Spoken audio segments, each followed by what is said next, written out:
আসসালামু আলাইকুম রহমতুল্লাহি ওবারাকাতুহু। আজকে আমরা শিখব জিম। চলুন দেখে নেওয়া যাক এই জিম হরফটা আমরা নুক্তা দেখে অথবা কিছু চিহ্ন দেখে আমরা কিভাবে আমাদের মনের ভিতরে অথবা মাথার মধ্যে আবিষ্কার করতে পারি। এই যে পূর্ণ জিম, আমাদের এই পূর্ণ জিমটা যদি আমরা খেয়ালে রাখতে পারি তাহলে বাদ বাকি আরো দুইটা জিম রয়েছে, এটাও আমাদের খেয়ালে থাকবে খুব সহজে। যেমন দেখেন, পূর্ণ জিমের ঘাড়ের উপরের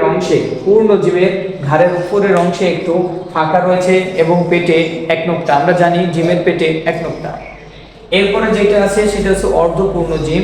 অর্ধপূর্ণ জিমের ঘাড়ের উপরের অংশেও একটু ফাঁকা রয়েছে এবং পেটে এক নোক্তা। আমরা জানি জিমের পেটে এক নোক্তা।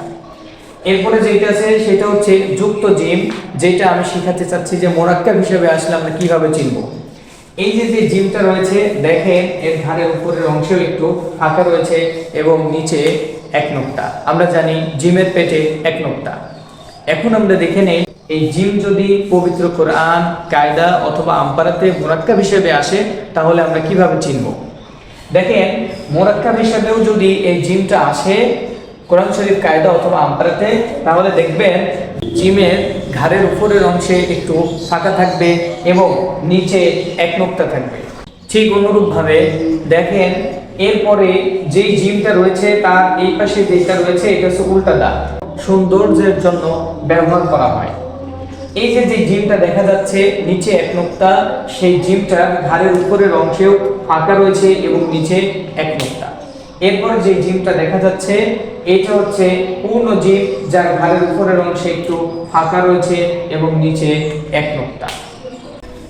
এরপরে আমরা যে হরফটা শিখব সেটা হচ্ছে হা।